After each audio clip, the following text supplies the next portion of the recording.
Okay, now we're at the gap. It won't go any further because I have this large gap here.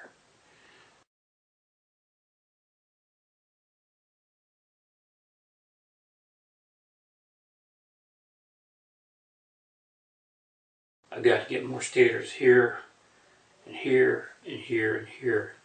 Looks like what's going to have to happen is that they're going to have to be stators, either sets of 2, or just simply 1, 2, 3, 4, 5, 6, 7, 8. Approximately 8 stators. Could be a little bit more, maybe 10. But what happens is that we have this gap here. There's approximately 7-inch gap. There's no magnets.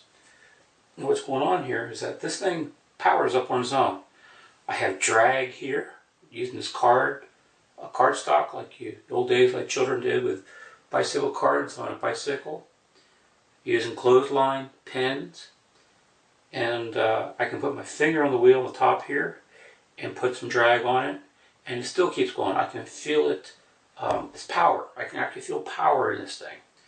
And so it's powering through the card and with my finger dragging on top of it. Now,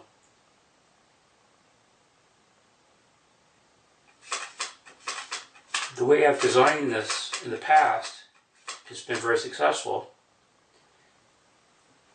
is that here's the gap I was telling you about. So we have a lead magnet, and then all the way around a chain of magnets, and we'll call this last one the caboose, like on a train. So the last magnet in the chain, or the caboose, is the one that becomes the lead magnet, because it's the last one, or should I say first one, to get to this next stator. So what happens is that as this gets here, it's pulling. It's pulling on the wheel. See the pull? But while it's pulling this one, it's helping to pull this first lead one through the stator. Once this clears it, it'll just keep right on going on its own. Listen to the click of the card. Now we're at the end of the stator again. See, here's the gap. So until I get more stators up, I'm not going to have enough speed, so it will jump the gap. Now I've had 3 stators on this before, and the more stators I put on, the faster it goes. So once I achieve enough speed, this gap will jump these stators, and it should just keep right on going like that.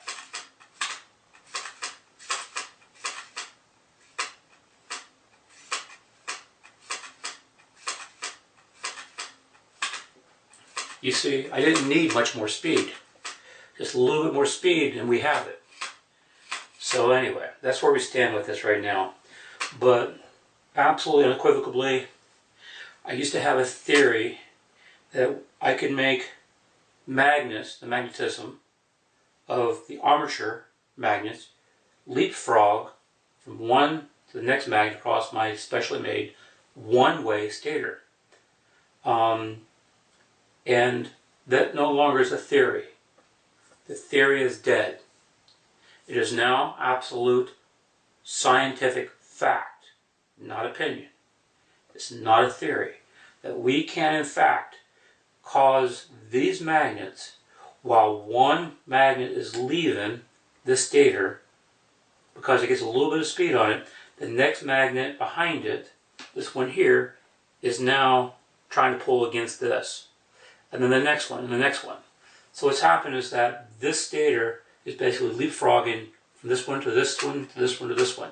But instead of the stator having to move, the armature magnets on the wheel do the moving. So that's why this works. So anyway, so we now have a magnetic leapfrogging effect. And this has power in it. It has torque. Very little torque. Very, very, very little torque. But it has more than enough torque to power it around. This card won't stop it. And if I put my finger lightly and create light drag with my finger on the wheel, it doesn't slow down and stop. It keeps right on going. which means we have power, we have torque. So my theory is dead, is no longer a theory, it is now a scientific fact. You can indeed make magnets by themselves do work. Suppose I've been told over and over again, it is impossible, absolutely impossible to make magnets do work by themselves because it goes against our current laws of physics. Well, by God, these magnets here are doing work. I don't give a crap who says what. This is working. So now once I get the speed up a little bit more, with some additional stators, it'll have just enough speed, about this much speed, it's not much, to jump over that gap. Here comes the gap. See? Jump right over it just fine. And I see it's almost going fast enough now. Still made it. So as you can see, it's not going to require much more speed to keep this thing going around perpetually. Perpetually, that is, until the magnets die out. Because as we know, magnets passing over magnets degauss each other. And degaussing means to reduce the magnetic field. So these magnets become weaker and weaker and weaker over time. We don't know if it's going to be 50 years, 100 years, 500 years. Nobody really knows. So only future generations will know how long this thing will turn. I won't live long enough. Unless it only will turn 2 or 3 years before it dies. But these are neodymium magnets. They're the best kind of magnets man can muster up. Although I'm now reading things on the web that we might have magnets that are even more powerful now. But I do not know that for a fact. So anyway, there you go. This is where I'm at. And we just need just a teensy, weensy little bit more of speed. And once we get that little bit more speed, then that gap right there will jump these stators and we should keep right on going indefinitely. I should be able to walk away, come back 2 or 3 months, come back to here, and this thing still be turning, unless the ball bearings wear out. However, what I will do, is create magnetic bearings, if you will. And this way there's no friction and there's no ball bearings to wear out. But anyway, as I was telling people on the web, you have to look at this as the earliest elementary stages of the first combustion engine. When the very first engine was so weak, it couldn't really do much work of any kind. It probably barely ran. Well, this barely runs. Actually, this doesn't run yet, but I'm going to fix that. So once this runs, just simply look at this as the earliest stages of magnetic motors. And eventually, 10 years, 20 years, 50, 100 years from now, this technology will overtake the entire world. And this will become the norm. Magnetic motors will be everywhere. So, anyway, just wanted to share this with you. This is how you do it. And by the way, these are neodymium magnets N42. N is Nancy strength. It's a 1-inch circle magnet, 1/4 inch on top of a 1-inch by 1-inch square magnet that is also 1/4 inch thick. This outside is I don't know if this is the north or this is the south. I've forgotten now. But this is opposite. So if this is north, this is the stator south. And if this is stator south, then the armature south, and this is north. Anyway, I'm using opposites to attract. And so this is in attraction mode. And that's how this works. These are 1 inch, or I think 1 inch tall by 1 inch across neodymium magnets. These are cylinder magnets, if you will. And I was using these here and here to balance out the flux. I seem to have had a little bit of flux strength problems. Flux is the measure of the magnetic field around the magnets. And all these magnets apparently are not exactly the same strength. So they varied, which creates little hills, if you will. A hill like a car going up and down a hill. So well, these magnets are weaker and then some are stronger.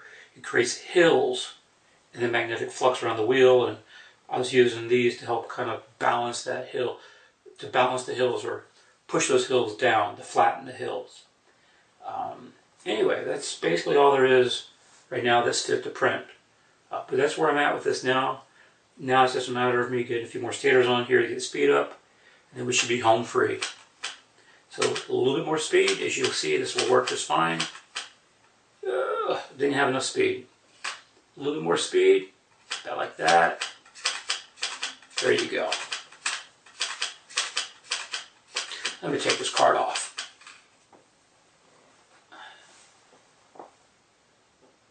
There, just jump the gap. Now this is pretty slow. Will it jump the gap at this speed? Yes! Okay. It has to go at least that fast. So I'm going to have to get this wheel going that fast. I think one, maybe two more stators will get the speed up enough, and then we'll have that speed, and then we should be home free. But don't count your chickens before they hatch, because when I put in two more stators, it could throw a monkey wrench into this, and something new could arise that may cause this wheel not to jump the gap. It could cause new drag that haven't predicted yet. Anyway, but we'll see. I've had 3 stators on this before in the past, and when I added more stators, the faster the wheel went. So I'm just trying to be realistic here. It's not running yet. Okay? It doesn't run yet. But I am very, very close. But close doesn't count. Okay? That's it. I'll let you observe this a little bit. Give a good little push, and you can just watch the physics.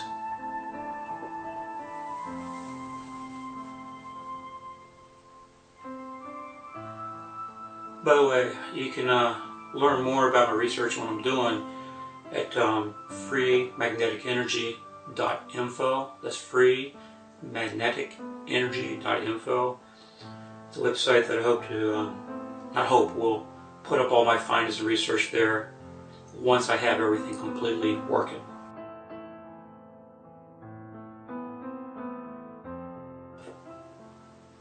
One more time. Oh, I made it. That was going pretty slow, and the gap still crossed over the stators. Don't think it's going to make it this time. Oh, it did. Oh my gosh. Boy, I was really going slow, and it still made it, and it's still going. But it's not going to go this time. Okay, so we now have a pretty good sense that this doesn't have to go much faster. Just a little bit faster. I've estimated the revolutions of this is approximately 6 revolutions per minute. It takes about 10 seconds or so per each revolution for it to go around one time. So if I get it up, I guess, to 8 revolutions a minute, maybe 9 revolutions a minute, it should be more than enough energy to make it jump this gap here, which is 7 inches approximately. And once I get this to jump this gap repeatedly, that's it. The rest is history. We're home free. We officially will have a working magnetic motor that truly and absolutely unequivocally works no matter what anybody says otherwise or posts on the web about my research. Alright, that said, adios. Thanks for watching.